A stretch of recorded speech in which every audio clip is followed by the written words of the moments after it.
Hey there, welcome back to the podcast. This is podcast episode number 223.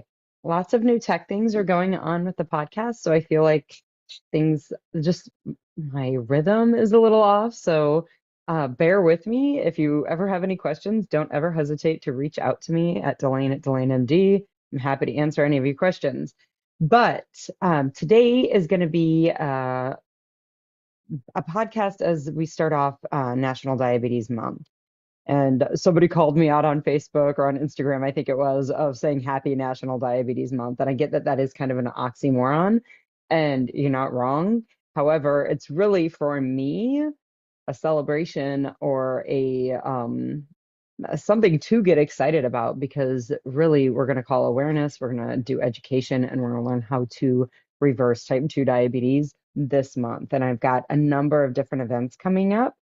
Um, most of them are on Wednesdays in the morning. However, there is going to be one on Thanksgiving week on Friday, and it's going to be strictly coaching. So if you want to learn more about those things, go to my Instagram account, DelaneMD on Instagram. It's also fed over to Facebook. So if you want to look at the DelaneMD Facebook page, also, you can go there and you can get the information about when these webinars will be and how to get registered. There is a lot of new tech that I'm having to implement here with registration forms and back-to-back webinar and registration forms. So there's some lag in that. So again, if you ever want to get, you're like, I want to do this and I don't want to mess with the tech. Girl, I get it. I don't want to mess with the tech either. Send me an email at DelaneMD.com and I will get you registered for all of it, and you don't have to worry about any of that. So, this podcast today, I'm still going to be having the interviews that have already been recorded. So every other week, there will be an interview. It's not an interview, it's a coaching call recording, but there will be a coaching call posted. That will be the podcast for the month of November. It will be every other week. But this week, and I think it'll be the week of Thanksgiving, probably will be the other kind of educational thing where we're reviewing the things that National Diabetes Month is really meant to be about. And that's awareness, education, prevention. For the, medical community, it's going to be treatment and medications. For us, for what we talk about in this podcast, it's going to be how to reverse it, how to deal with life living in this modern age and not being diabetic. How do we do that?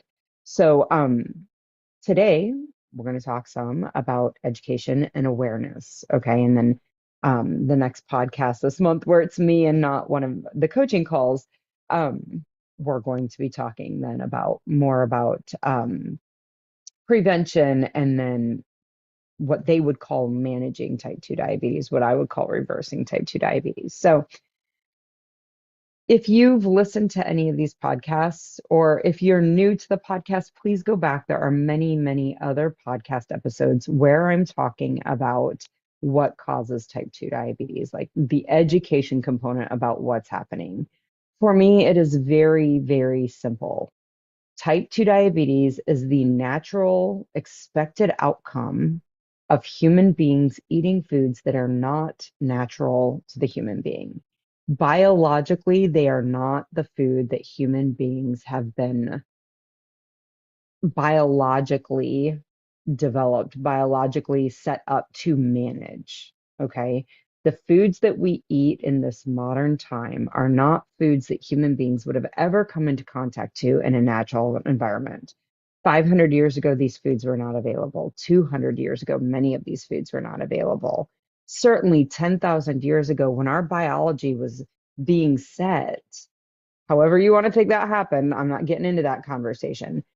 10,000 years ago, what was happening with our biology is the same thing that's happening today in our biology. 10,000 years ago, these foods were not available to us. Okay. They are available to us now, and they do not match our biology. And the natural outcome of this is that we get sick with type 2 diabetes. That's that's the educational component, the way I see it. Could we talk about the GLUT4 transporter in cells? Yep, we could talk about that. Could we talk about insulin binding to the cells? Yep, we could talk about that. Could we talk about all sort like fatty acid metabolism? Maybe I couldn't talk a ton about that, but I do know that that plays a big role in this. There are a lot of other biological systems, but what it comes down to, we can talk about all those different systems, but what it really comes down to is the food that we are eating does not align with our biology, is really what it comes down to if we want to get real simple. So, the way to like what causes the type 2 diabetes is that we are eating these foods and these foods are producing a ton of insulin in our system, and that insulin is causing our cells to be insulin resistant. And when we are insulin resistant, our cells no longer respond to the insulin, and it allows our blood sugars to climb quite high. When our sugars get high, that gets dangerous to our cells. That is biology in a nutshell right there. That's the biology of diabetes in a nutshell. Okay.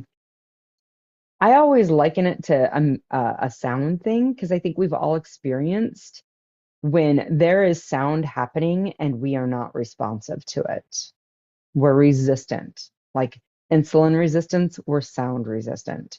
Even when there is noise happening, we're just not responsive to the noise. So I talk about this with children, like being around, 50 kindergartners in a lunchroom versus 5 kindergartners that you're responsible for.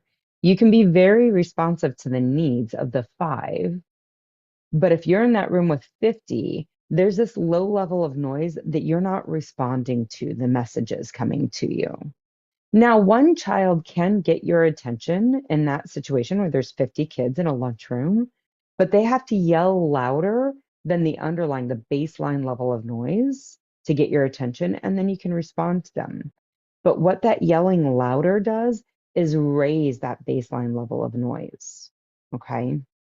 The answer to having 50 kids in a room, like for you to start being responsive to every noise, the answer is that you send 45 of those kids away to different classrooms, and then you're back being responsible for just 5 of them. And you can be very responsive to even the most subtle of noises, subtle of messages coming from those 5 kids. Okay. It's the same thing with insulin. When you have a level of insulin in your system all the time, your cells become deaf to it. They stop responding. We call it insulin resistance. They're resistant. Your cells are resistant to the message that insulin is trying to give them because it's always there. And your cells can't possibly make heads or tails of it when there's this low level of noise always happening or low level of insulin always in your system. Now, can your cells be responsive by your pancreas spitting out a ton of insulin to overcome that low level, get louder, yell above it? Absolutely. And that's what happens for years. Your pancreas just gives a little more insulin out so that your cells hear that message and they start to respond. And that causes the cells to open up and bring glucose inside, burn it off as energy. That lowers the glucose level outside of the cell, and there are no problems, except that you have all this insulin in your system. And over time, you yell louder, but that just raises that baseline level. And you yell louder next time, and it raises the baseline level. And over time, you ratchet up until there is a ton of insulin in your system. Your cells aren't responding to it, and your pancreas can't keep up by spitting out more. That's when we start to see the blood sugars start to climb up. Okay. That's what happens in our system. The answer, again, is not to add more noise, right? I always say the answer to a room full of kindergartners is not to turn on a radio and add more noise to the mix. The answer to a room full of kindergartners is that you have people, either their parents or other teachers or other humans, come and be responsible for 2 or 3 or 5 of them in their presence. And then you're only responsible for the 5 in your presence, and you can be very, very responsive to them. The answer is never adding more noise. The answer to having too much insulin in your system is never adding more insulin, ever. That is never the right answer. It will only make the resistance worse over time. Okay. And I know that the medical community, my colleagues as physicians, that is one of their primary ways of treating with medication type 2 diabetes. I understand that.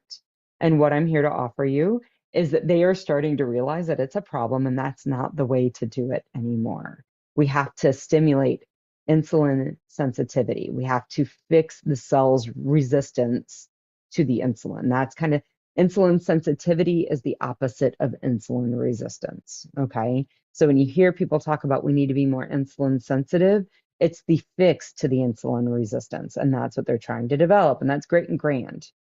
For me, I help you learn and start to implement and execute plans to create insulin sensitivity, to reverse insulin resistance and not do it with meds. That's what I help you do. All right. That's what I teach women to do. And it's entirely possible. Remember, if the food in the modern age is creating this insulin resistance, the state of type 2 diabetes, if that's what's creating it, the fix is to change that food. Go back to eating the food that aligns with our biology. And so the rule of thumb that I give women that I work with, and the rule of thumb that if I'm talking to a patient and I'm telling them, hey, you've got this diabetes thing going on, it's totally fixable. Here's what you need to do. The rule of thumb that I give everybody is look at the food that you are eating. Was it available to you 10,000 years ago? If the answer is yes, it's probably okay. If the answer was no, you need to ask yourself the next question. Does this cause type 2 diabetes? And if the answer is yes, that food needs to be removed from your life.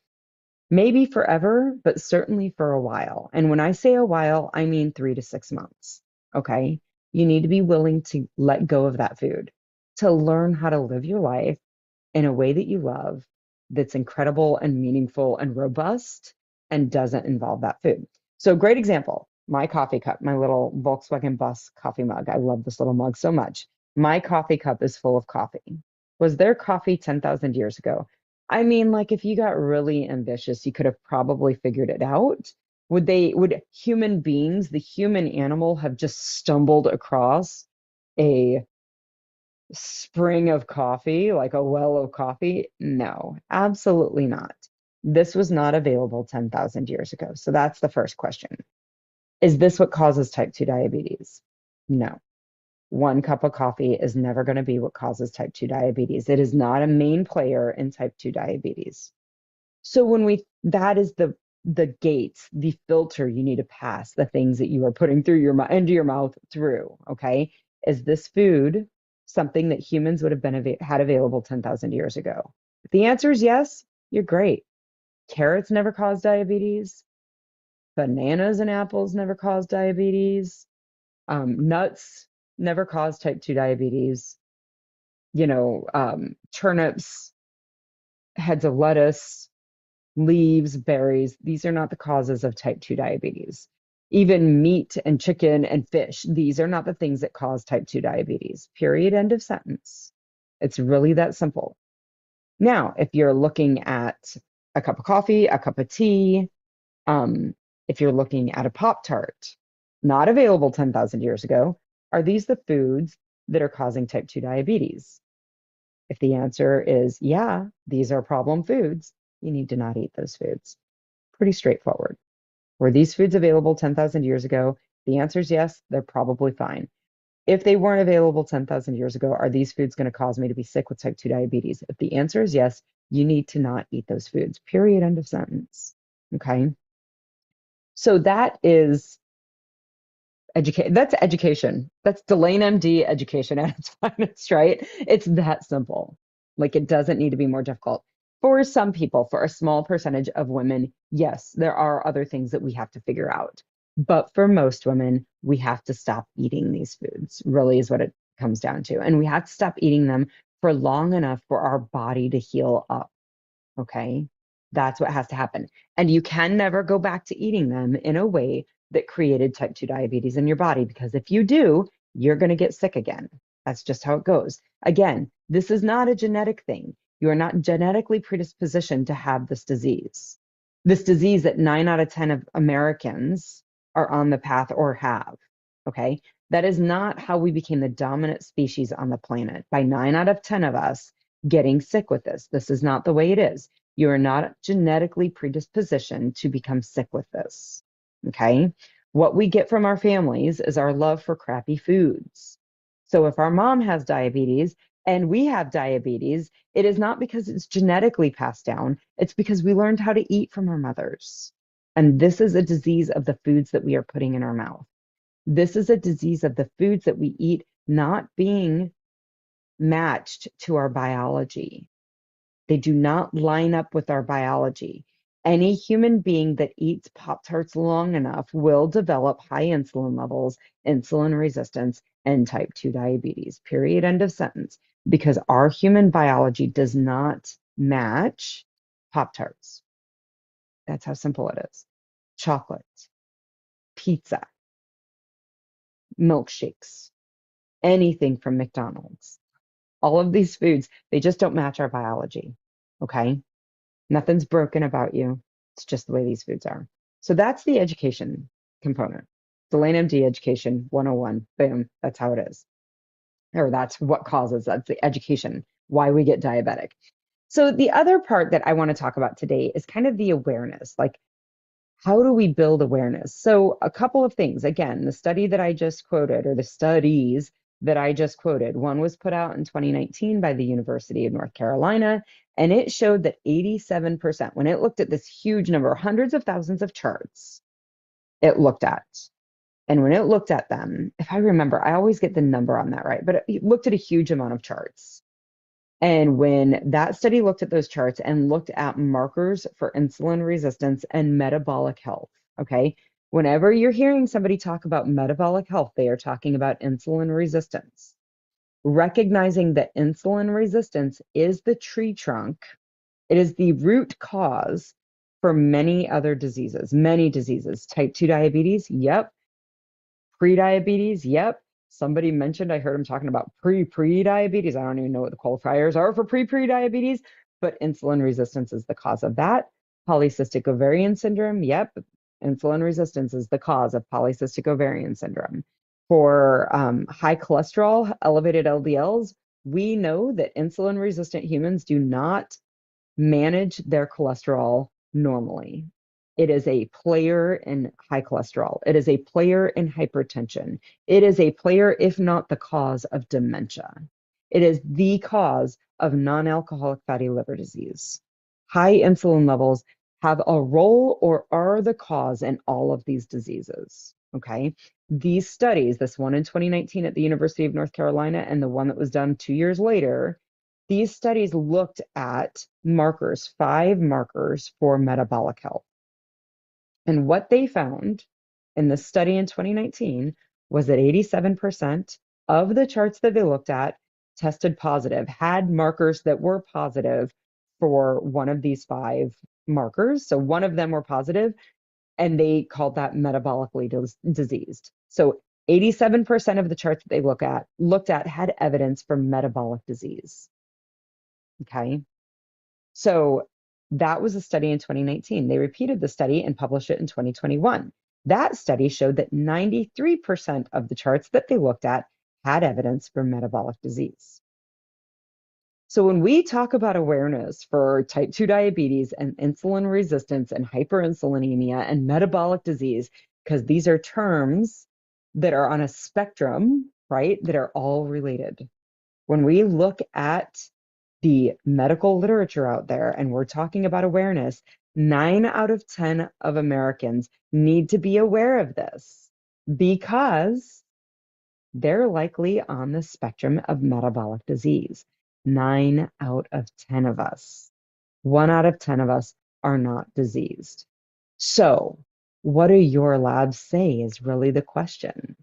What do your numbers say?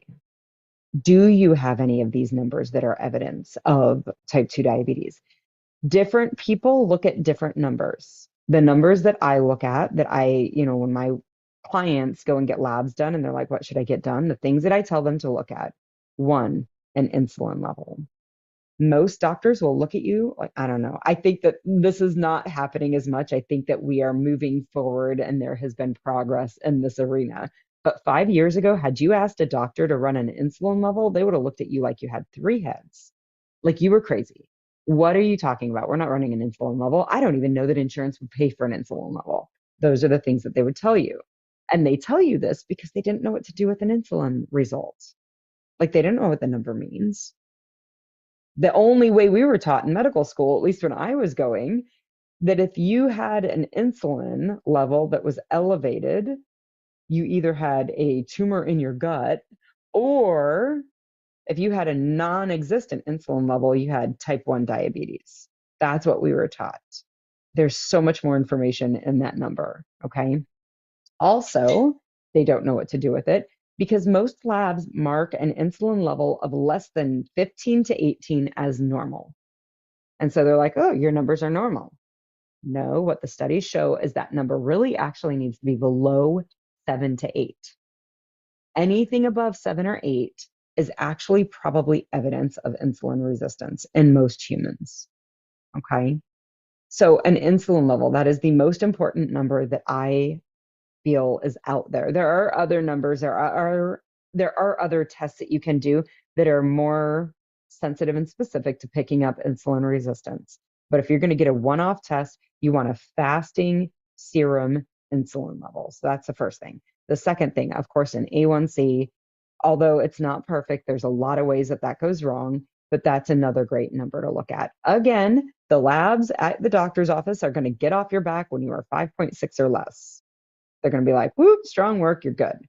What we know is that you have still a high risk of having insulin resistance if you have an A1C of 5.3 or higher, right? So I always tell women you're going to want to be 5.4 or less.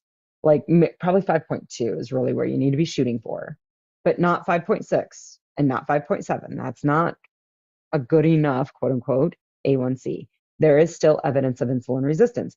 Remember, why are these numbers set? Because the labs and the doctors and the medical system in America just want to normalize your blood sugars because they think that that's the only problem. But what we are seeing in the medical literature is that insulin in your system, having too much insulin and being insulin resistant is a problem in and of itself. Okay. And we're needing to fix that. The blood sugars are just a symptom of a bigger problem. Okay.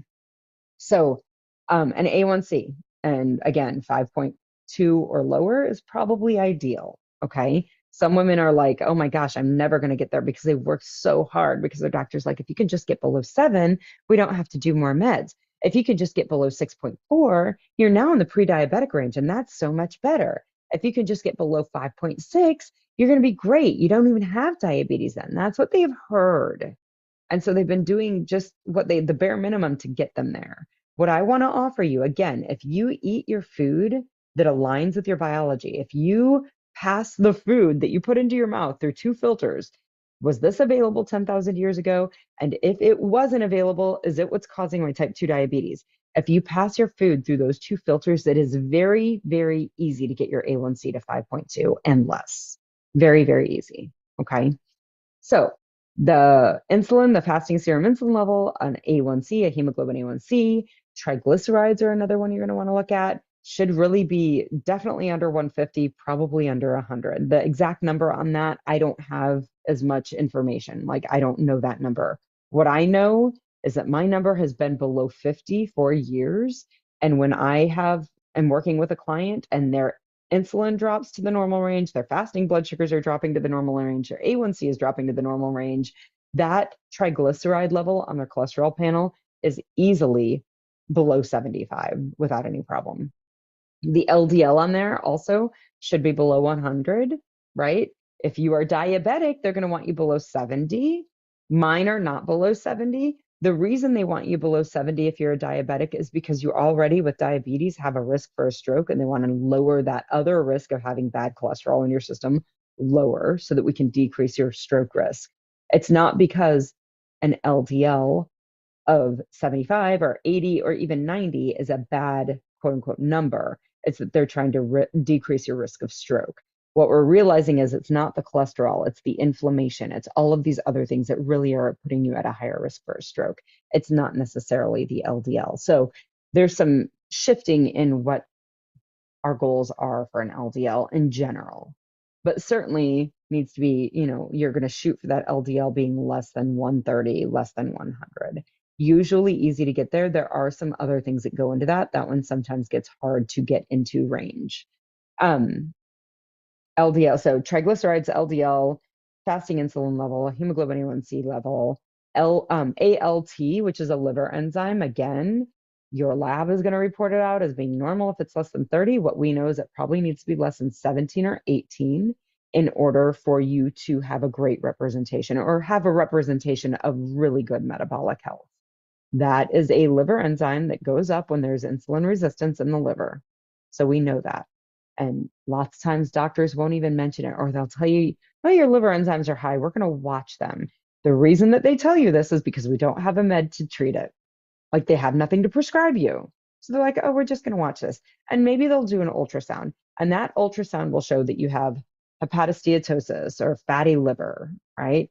That is evidence of insulin resistance in your liver, represented in the labs by an elevated ALT, represented on imaging with these findings, fatty liver infiltration. Okay. That is insulin resistance. Blood pressure, we want it lower, right? Like 130s, 140s, depending on which guideline you're looking at for that top number. That again, there is evidence that insulin resistance impacts your body's ability to normalize your blood pressure. Okay. So you're going to want that low. And if it's not low, we know there's evidence of metabolic disease. Now, do you want it 60 over something? Not that low. That's a little too low, but certainly probably 110s, 120s is probably where you want to be on a regular basis. Okay. So blood pressure, insulin level, A1C, ALT, triglycerides, LDL. There's a number of different ways. Also, measuring the circumference of the waist. That's another great measurement of metabolic health. Okay, there's a number of different ways. Different studies take different aspects and look at them. Okay, they're not all looking at all of these different ways. But these are the things that you can do or find in collaboration with your physician to see if you have metabolic disease, to see if you have evidence of metabolic disease, to see if you have evidence of insulin resistance, because this is going to gain some awareness so that you can start realizing, oh, I'm on that path. I need to change something. People will tell me all the time, but I see so and so and they're eating Pop Tarts all the time and they don't have a problem. And my answer to them is Pop Tarts are never healthy. Like it's kind of like one cigarette is never healthy. Maybe they've smoked cigarettes and they haven't developed COPD or lung cancer yet, but it doesn't make the cigarettes healthy, right? Eating the Pop Tarts, maybe they're eating the Pop Tarts and they haven't developed the insulin resistance or the diabetes yet, or an outcome of the insulin resistance that they see. Maybe that hasn't happened, but it doesn't make the Pop Tart healthy. Okay. These numbers, gaining awareness of what you can look at to determine whether you have metabolic health or whether you're on the path for type 2 diabetes or whether maybe you're already in that pre-diabetic range, these are the things that you can look at, these numbers that I just listed out. A lot of those you need to go to your doctor or you need to go to a lab. You can go to a reference lab. So that's a place like, and I'm not affiliated with any of these places, but Quest Laboratory, LabCorp, I think is one of them. You can find what's called a reference lab in your area and you can say, hey, I want to get these labs drawn. And some of them they call it client directed ordering is what they call it, at least at the one I do, client directed ordering.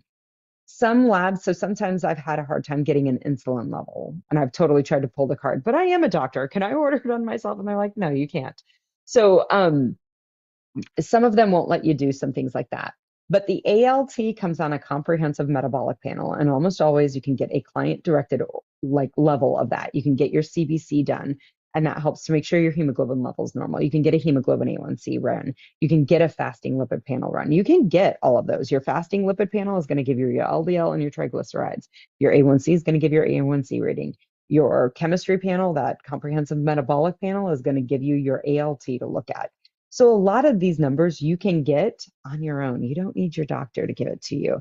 And if you get to a reference lab that will let you just order an insulin level, it's just order the insulin level and you get to know what the number is. You don't have to have your doctor order it because they don't know what to do with it, right? Because they're going to give you pushback because they don't know what to do with that number.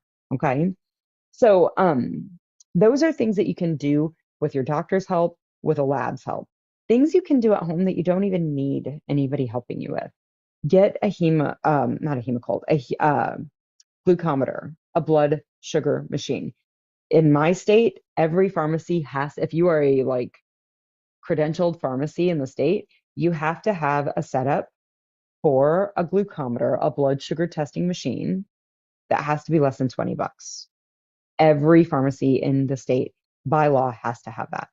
And I imagine, I live in Kansas, and although I love being a Kansas kid, we are not the most progressive state in the world. So I imagine many other states have very similar laws to have affordable healthcare, really is what it comes down to. So um, go to your pharmacy and see. My warning to you on that is be aware. The blood sugar, the glucometer manufacturer is going to make money off of the replacement strips, the little strips that you put into the machine that you put your blood on and it gives you a reading. That's where they're going to make their money. So if your glucometer is $17.99, but the replacement strips every month are $30, it may be wiser to get a $23 glucometer that has replacement strips that are $23 or $20 a month instead of $30 a month. So be aware of that. My little 10 cents to you, my little tidbit of help for you. But what you look for on that fasting blood sugar is a blood sugar every morning when you wake up and taking it at the same time every morning shortly after you get out of bed. You want that blood sugar to be like 80 to 95. That's really where you want it to be. Some women do run a little higher, and many of my clients, if they're listening, they're like cringing because maybe they run at 103 or maybe they run at 98 and they've really had to put a lot of time into getting it lower. And that is definitely a reality that some women face. Some women never get that, right? So if your fasting blood sugar is running 103 consistently, but your insulin level is 6, and your A1C, your hemoglobin A1C is 5.3, and your LDLs are 80, and your triglycerides are 80, and your blood pressure is 115 over 90 or 115 over 60 or whatever it is. If all of these other numbers look really good, but that fasting blood sugar doesn't drop down, that's fine. But this is a kind of it's not a very sophisticated way, but it is available and it is a day-to-day guide that you can get. You can't be running your insulin level every morning at the lab. You can't be running your A1C every morning at the lab. Getting one of those glucometers, we call it a prick machine, getting one of them and testing your fasting number every day is a way to give you some guidance as to what you're doing and if it's working. Okay. So, a glucometer, a prick machine, a finger stick machine, an AccuCheck is sometimes what they're called. Those are things that you can test at home to get. And it's really, like it's a $20 investment to see if your fasting blood sugars are consistently running at 115. Okay, you probably have prediabetes at the very least. Good to know. Like now you get to start implementing. That's what this is about, right? Gaining awareness, right? Like this podcast is about kind of educating about what causes type 2 diabetes and how do we get some awareness, whether we're in that group. This $20 test that you can get at any Walgreens, at any pharmacy, like you can go and check this and you can check it every day for a few days and you can see, oh, I'm definitely in that range. This is an issue. Because remember, 9 out of 10 of Americans can be in that range. Like that could be the evidence that you're seeing of metabolic disease. Okay. Lastly, a CGM, a continuous glucose monitor. I have one on right now. I just put it on this morning. I wear it intermittently. I don't wear it all the time, but it's on for 2 weeks. And then it gives me 2 weeks of continuous blood sugar readings so I can see what's happening. Okay. That is a really helpful tool. These are harder to get a hold of. You have to have a prescription. You have to get a provider to prescribe it to you. I went through an online company where I had a meeting with a nurse practitioner online and they wrote the prescription. My insurance does not cover it. I pay for it out of pocket. So if you want insurance to cover it, there may be some more requirements there. Okay. So recognize that. But continuous glucose monitoring is another way and probably the most sophisticated way to get information about what's causing blood sugars to go up and kind of where you're at on a regular level, like what foods are okay for you. So that seems like a lot of information. I feel like there was a lot of me giving information out in this podcast versus talking about the things that I find more exciting and more fun. the, reason that we do self-betraying behaviors or self-sabotaging behaviors and the thoughts that we have about the food. That is way more fun for me, as far as I'm concerned, to talk about than talking about insulin and triglycerides and LDL and A1Cs and all of those things. But that's what this month is really about. It's really about getting the basics of what type 2 diabetes is and arming people with this information so that they can go out and do life differently so they don't have to be diabetic. That is really what this month is about. And that is what this podcast is about. So I think that's enough for today. There will be a podcast next week that is a coaching call. So a recorded coaching call with a listener who is gracious enough to come on and be very vulnerable and share their experience and get some coaching help so that everybody can see what that's about and how you can get help with that. If you are interested in setting up a reverse your diabetes assessment call, don't hesitate to reach out to me. Again, send me a message, Delane@DelaneMD.com. You can also go through the Calendly link. You can find that link on any of my social media. You can find it. There's a link tree, and a link tree is basically a drop-down list of different links that I have available, and they're all things that are helpful. There's a 14 days to better blood sugar guide. That's a link in my link tree. There's, the podcast, there's YouTube, there's all sorts of things that are available on that link tree, but they are things that are meant to help you learn how to live a life that's diabetes free. So check that out. Holler at me with any questions, and I'll be back next week. Talk to you then. Bye bye.